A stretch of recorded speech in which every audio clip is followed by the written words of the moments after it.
Welcome back to One Piece Anime Re-Review Part 6. This one discussing, like in the case last one, well, 2 videos back, 3 story arcs. Warship Island, Reverse Mountain, and Whisky Peak. First up is Warship Island. An arc that's entirely anime original. Yep, a filler arc. Unlike in the case of Longtown, where one of the filler episodes actually loosely based upon a filler story. Not the case this one. Nope, this one is entirely all filler. The story of this one is this. A little girl, her name is Apis. That's really her name. She escapes from a marine ship. They don't explain until like about episode 2. By the way, Warship arc is roughly 8 episodes. It is really quick. And it's the last 8 episodes of season 1 for the show. Though if you see a thumbnail, that's the thumbnail I use because the first arc I'm discussing is from season 1. Though I will be using season 2's for the next video when I discuss the last 2 arcs of season 2. Though I'm discussing the first 2 of this one. Yep, and the main villain in this arc is a overweight man named Commodore Nelson, who is apparently a genius when it comes to strategy, but yet, oh boy, like almost any time this man is seen, he's like constantly eating. He is massively overweight. Why in the world he's like this for is never explained. As a matter of fact, because he's so overweight, he is never seen walking. Nope, never is. The plot of this is that he really wants to get hands on this elixir. Yep. Which comes from the dragon, comes from bones of a dragon. I am not kidding about that. A freaking dragon. Yes, they actually have dragons in One Piece. Though the dragons are different than traditional dragons. I'm more used to seeing like European style dragons in some other medieval style movies. This dragon is referred to as a millennial dragon. It seems like this one was also partially loose inspiration for Skypiea. It almost seems as though this arc could have easily had the character Nico Robin make her debut here, but nope, this filler story she makes debut later. Because a little bit of backstory. Apis, they think Apis is later found by the Straw Hat crew just by sheer coincidence. Like, Luffy, he needs a fist. So he stretches out his arm and pulls back a little girl, which he doesn't know he pulled out a little girl if he looks at her. Yep. And she doesn't like the fact we got pirates, but he's like, yeah, these are all nice pirates, so yeah. They take her to Warship Island, her home. It's called that because it's shaped like a warship. Yeah, how it got that way is never explained. Also, one thing that is not actually explained, why in the world does Commodore Nelson need an elixir? Yeah, he also has a mercenary named Eric. By the way, he is the only one who refers to him by his actual name. Everybody else is like, oh look, it's the mercenary, or basically referred to him as Sickle. Yeah, I thought that was kind of weird. And Eric, like, okay, he's a guy with this spoofy hair, spiky nails, which apparently has his devil fruit power. Okay. And he's wearing these weird wraparound sunglasses that look like a visor. He probably wears those probably because things are cool. And the first time that the Straw Hat crew encounter him is actually on Warship Island. Because they're brought to the island, and of course everybody's very thankful that they brought Apis back. Yeah, Apis doesn't exactly really know what... It's kind of hinted that she possibly does know, but doesn't really say. And we get a chance to see what these Millennium Dragons look like when they show her, well, basically the dragon she's taking care of. These dragons look like they look like freaking birds. Why they're called dragons, I have no idea. So, looking for this place called Lost Island, and they think it's like east of Warship Island. And by the way, the guy himself, this dragon, has got a big bump on his head.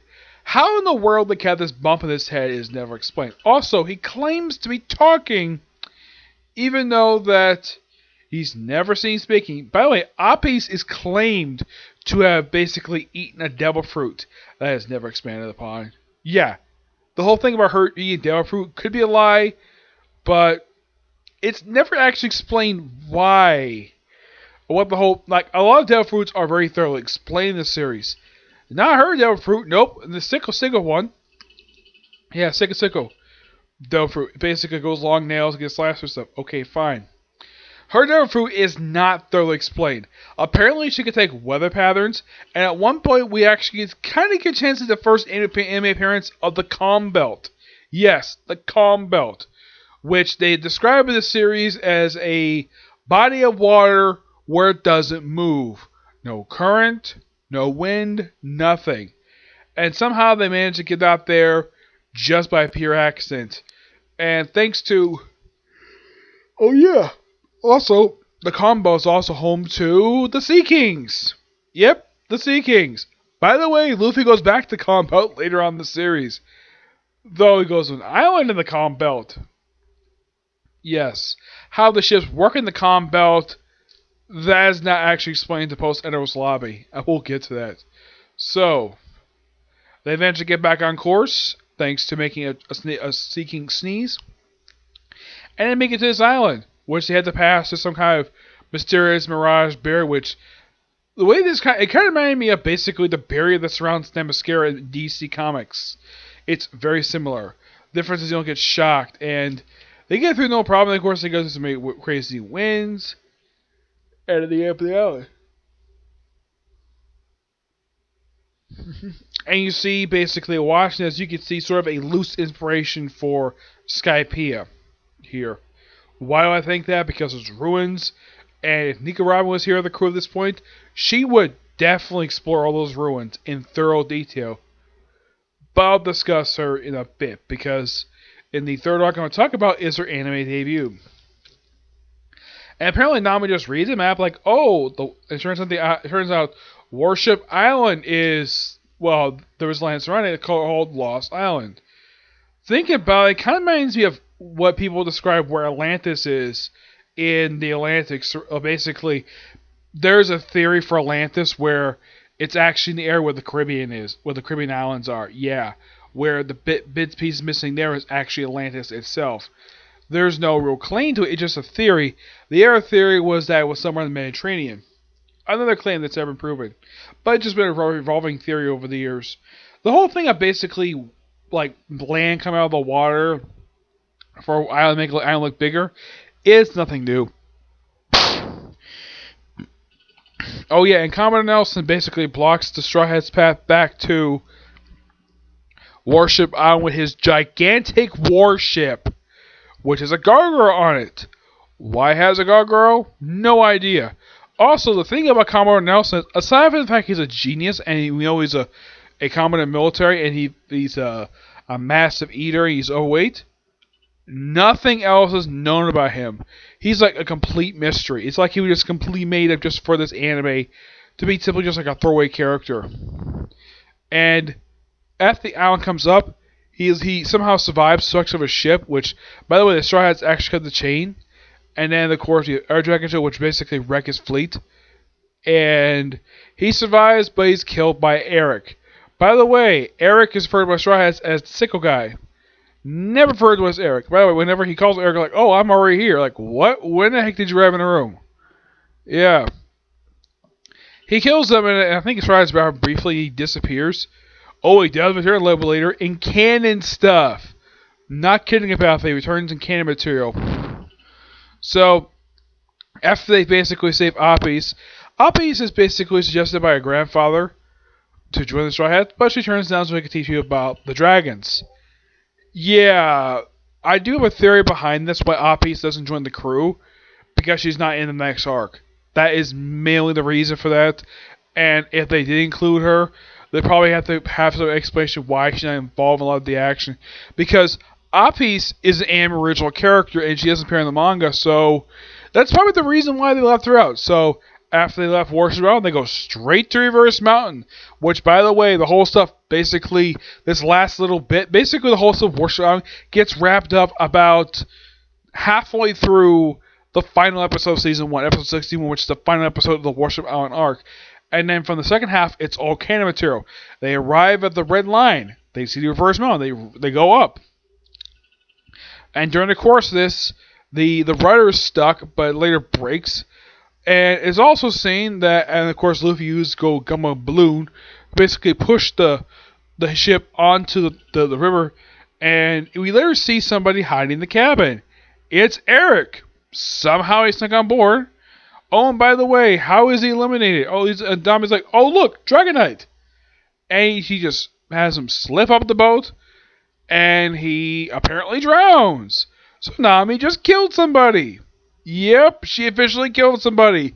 By the way, this is completely ignored by the time of the next arc, because when they do the flashback stuff, like when they do like a recap for this episode 62, yeah, the whole stuff related to Warship is never mentioned. They just ignore it. And the whole thing with Eric being there, yeah, that's actually ignored in the recap for episode 62. So, they go Reverse Mountain, they go up, and then they go kind of go down, and then they're confronted by a giant whale named Laboon, which the way they stop is by firing a cannon at it. Yes, there's a whale called Laboon, and it's got scars on its head, and also apparently causes Luffy's seat to get knocked off. Yeah, so the ship sort of gets swallowed by by Laboon, and we also see the anime debut of Miss Wednesday and Mr. Nine of the Baroque Works. Yep, this particular two-parter is the start. Yes, it is in fact the start of that particular saga. I'm not kidding about that. It seriously is. This two-parter is the start of the Baroque Works saga that goes up until the Alabasta arc. And why are they here? They want to kill Laboon for his meat. That's the only reason why.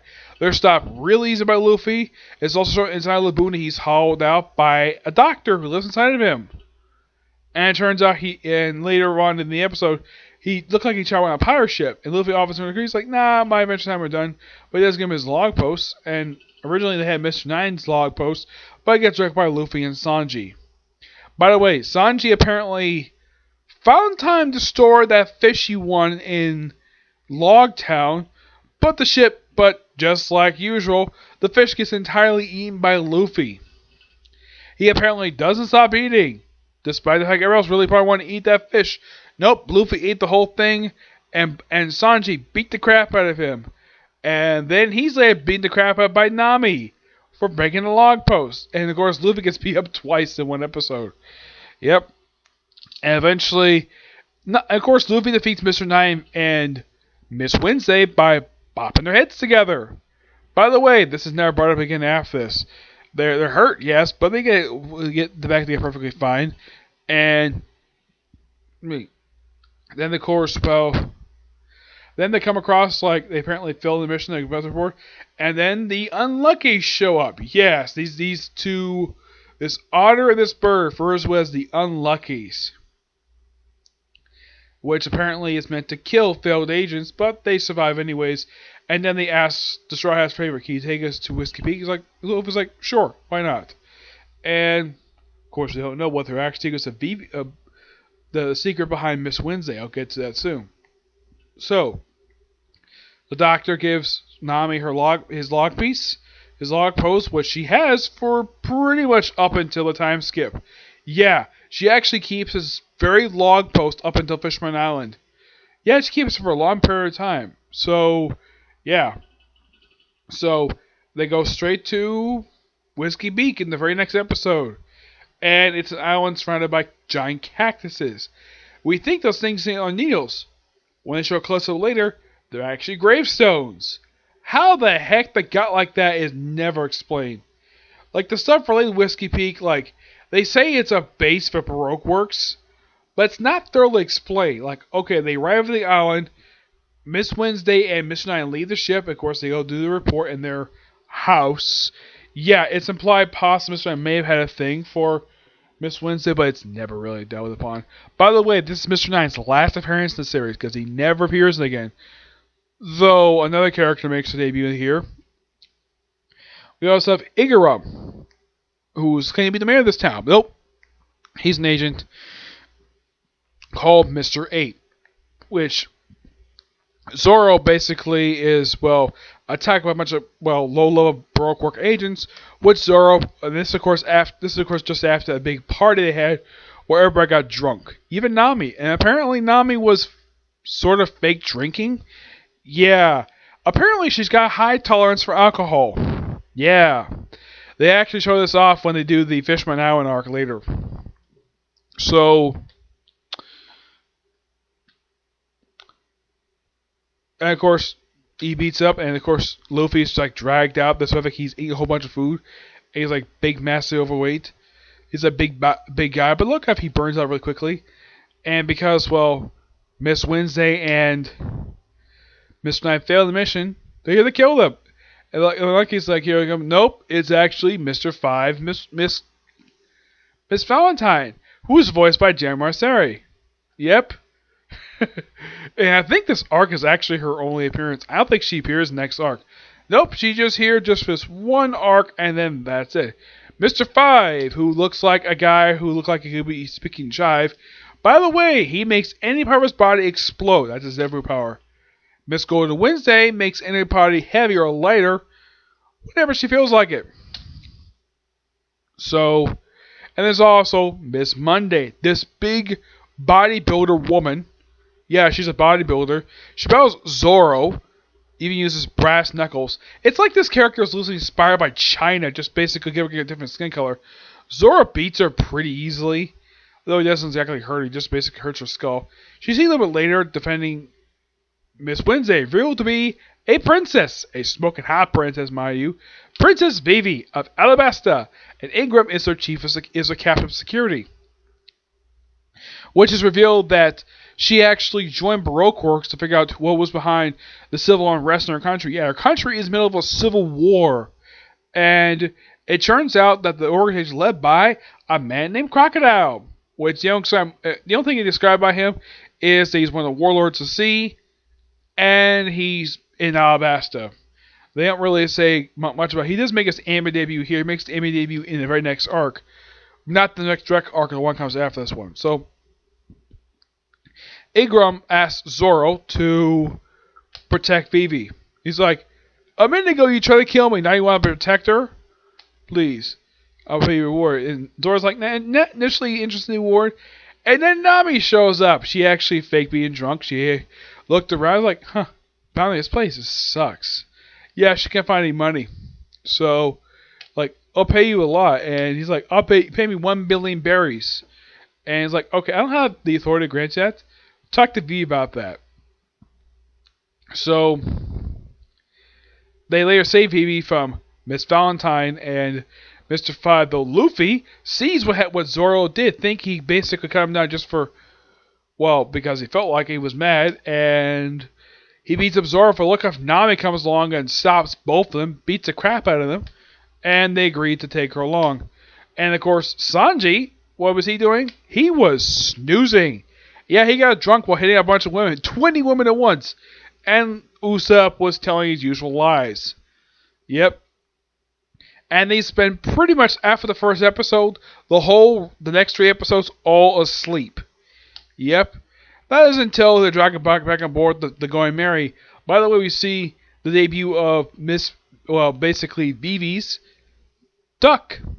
Yes, she has a duck. Which is an idiot. Goes whatever direction he wants to. Looking up, basically, thanks to her turn to good, they're able to basically leave. And not long after that, now Ingram basically poses her while he goes straight out to Alabasta. They take a indirect route going hop islands, and they get on board the ship and like a fog, and of course you hear a mysterious voice behind them. Yep, and who does the voice belong to? Miss Golden Sunday, aka Nico Robin, making her anime debut. And this is episode 67 of the series. I think she pops up a few times in the next arc, but she appears heavily in Alabasta. But after Alabasta, she appears heavily in the series after. But don't worry, I'll talk about more Nico Robin. Of course, she's voiced by the awesome Stephanie Young in her anime debut. Yes, this particular character, Nico Robin, is Stephanie Young's first character she ever voiced. And this is the first series she ever went on. Yeah, and from what I've heard from an interview that Colin Click appeared when they were resuming the dub, she revealed that she and Stephanie Young are actually really good friends. She refers to her as like her best friend, which, okay, that sounds really good. I like the fact that behind the scenes the voice actors are really good friends with each other. I don't know if Colleen is actually, she gets along fine with the rest of the voice cast, but I think it's great that she's actually friends with Nico Robin. Well, her voice actor. I'm sure she's probably good friends with, as far as I can tell from some interviews I've heard, she gets along great with Christopher Sabat. Yeah, they get along great. Not mentioning exactly how she gets along well with Eric Vale and Sonny Surratt. I don't know about the rest of the voice cast, but only just Sabat and Stephanie Young. Unknown about Lucy Christian. I'm not sure how good she gets along with that one. As far as I can tell, she gets along great with Todd Heppercorn, because I've talked to him about her a couple of times. He gets along with her fine. Yep. But yeah, that's the end of Whiskey Peak. And that's the end of this particular review. Next review, I think I might be able to get done tonight. Review of next two arcs of the series, which is the arc for Kobe and Hippo, and the other will be Little Garden. Yep. See you next video. Bye. Come on, seriously?